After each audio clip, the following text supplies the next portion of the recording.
Bismillahirrahmanirrahim. Assalamualaikum warahmatullahi wabarakatuh. Alhamdulillah, wassalatu wassalamu ala rasulillah wa ala alihi wa ashabihi wa man tabi'ahum bi ihsanin ila yaumiddin. Wa ba'd. Qala Allah Ta'ala fi kitabihil karim. A'udzu billahi minasyaitonir rajim. Bismillahirrahmanirrahim. A'udzubillahi minasyaitonirrajim. Bismillahirrahmanirrahim. Yarfa'illahu alladhina amanu minkum walladhina utul ilma darajat. Wa qala Rasulullah sallallahu alaihi wasallam, talabul ilmi faridatun ala kulli muslim. Amma ba'd, fa inna asdaqal hadits kitabullah wa khairal huda Nabi sallallahu alaihi wasallam. Alhamdulillah, syukur kepada Allah Subhanahu wa taala yang telah memberikan kepada kita kenikmatan iman, Islam dan juga ihsan. Kemudian salawat dan salam mari sama-sama kita panjatkan kepada junjungan alam habibana wa nabiyana Muhammadin sallallahu alaihi wasallam, kepada seluruh ahlul baitnya, para sahabatnya serta orang-orang yang senantiasa mengikuti jejak sunnahnya hingga akhir zaman. Pemirsa sekalian, kita sudah memahami bersama bahwasanya ilmu dalam Islam itu memiliki derajat atau tingkat yang sangat tinggi. Kenapa? Karena dengan ilmu seseorang itu akan bisa menemukan, akan mendapatkan dan akan membuktikan adanya keesaan dari Allah Azza wa Jalla. Nah, kemudian dengan ilmu ini juga seseorang itu akan mampu untuk memahami, untuk membedakan mana yang benar, mana yang salah, mana yang sesuai dengan syariah Islam, mana yang tidak sesuai dengan syariah Islam. Dengan ilmu ini juga seseorang itu akan ditingkatkan atau diangkat derajatnya dibandingkan dengan orang-orang biasa. Ini sebagaimana Allah Subhanahu wa taala bahwasanya Allah Subhanahu wa taala mengangkat derajat orang-orang yang memiliki ilmu. Artinya Allah Subhanahu wa taala memberikan tingkatan level yang lebih tinggi. Yarfa'illahu alladhina amanu minkum walladhina utul ilma darajat. Jadi Allah Subhanahu wa taala mengangkat orang-orang yang beriman dan juga orang-orang yang memiliki ilmu. Maknanya bahwasanya seseorang yang memiliki ilmu itu memiliki kekhususan atau memiliki keistimewaan. Nah, ini juga disebutkan dikuatkan oleh sabda Nabi sallallahu alaihi wasallam di mana beliau pernah bersabda, a'udzubillahi minasyaitonirrajim, bismillahirrahmanirrahim. Qala Rasulullah sallallahu alaihi wasallam, talabul ilmi faridatun ala kulli muslim. Bahwasanya menuntut ilmu itu adalah suatu kewajiban bagi seorang muslim dan juga muslimah tentu saja. Nah, berangkat dari pentingnya ilmu, urgensi ilmu, keistimewaan orang-orang yang memiliki ilmu, maka untuk menuju kepada ilmu itu perlu adanya belajar. Dalam konteks yang lebih luas dan juga di level yang lebih tinggi, tentu saja bukan hanya belajar tetapi mengkaji, mendalami, melakukan survei, eksperimen, meneliti sehingga akan menemukan sebuah kebenaran. Inilah kenapa derajat orang-orang yang berilmu. Kenapa? Karena orang berilmu itu bukan hanya mendapatkan dari gurunya saja, bukan hanya dia membaca dari satu kitab, bukan hanya mendengarkan dari mungkin ceramah seseorang, tetapi dia memikirkan, dia mentadaburi, dia mentafakuri alam semesta, kemudian mentadaburi kalamnya, sunnah nabinya. Dari situ kemudian dia akan memahami sebuah kebenaran, baik kebenaran itu sesuatu yang tersirat atau mungkin diawali dengan sesuatu yang tersurat sampai kebenaran yang tersirat. Maknanya kebenaran yang syar'i atau kebenaran yang memang ada di dalam nas Al-Quran dan juga As-Sunnah serta dalam ayat-ayat kauniyah, atau juga kebenaran yang ada di balik syariat itu.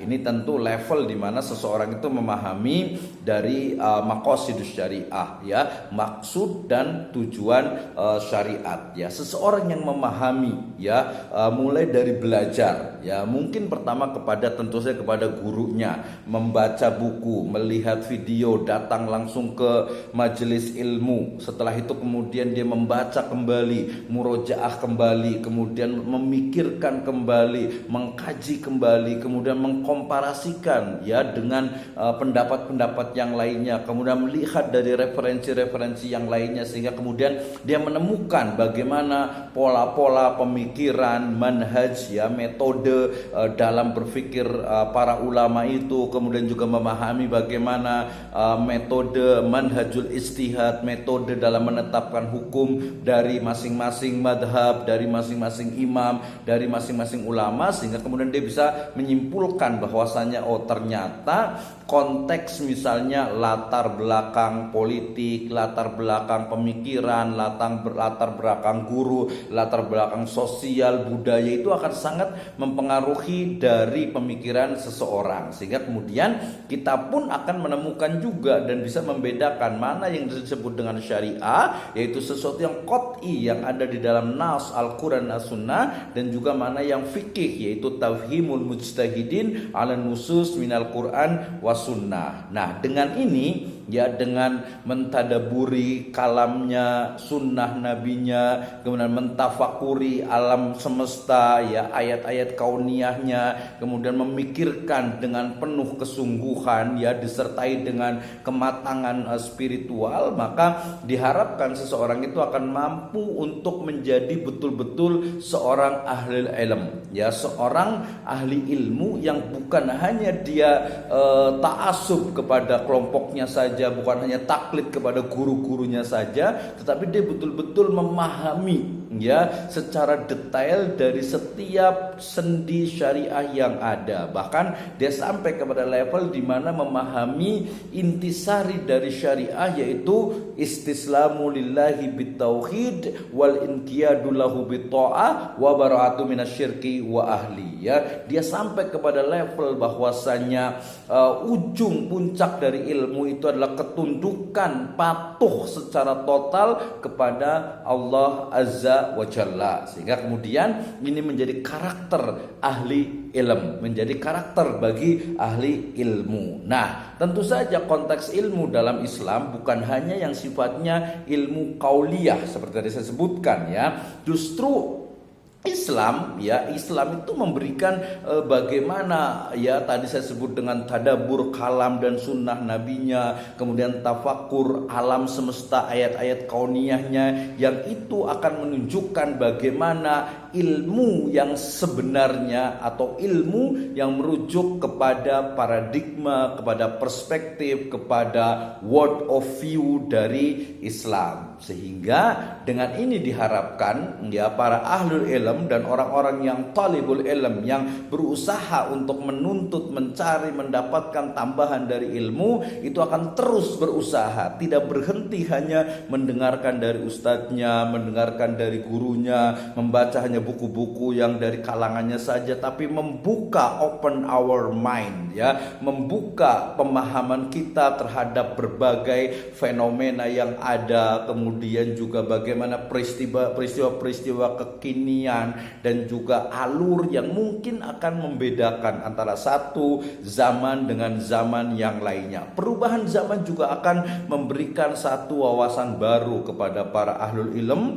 untuk terus ya menggali bagaimana sebenarnya Islam yang menjadi rahmatan lil alamin ya, itu akan terus dinamis mengikuti perkembangan zaman tanpa meninggalkan esensi dari Islam itu sendiri, yaitu tunduk patuh kepada syariat Allah Subhanahu wa taala. Pemirsa sekalian, maka ilmu dalam Islam bukan hanya sebuah kebutuhan bagi umat manusia, tetapi itu menjadi satu sarana untuk sampai kepada level kebenaran, yaitu mendapatkan bukti nyata keesaan dari Allah Azza wa Jalla, dan kemudian tunduk patuh dalam beribadah kepadanya, serta kemudian menyerahkan segala urusan kehidupan, kematian, segala sendi kehidupan kita hanya kepada Allah Azza wa Jalla. Mudah-mudahan Allah Subhanahu wa taala memberikan kepada kita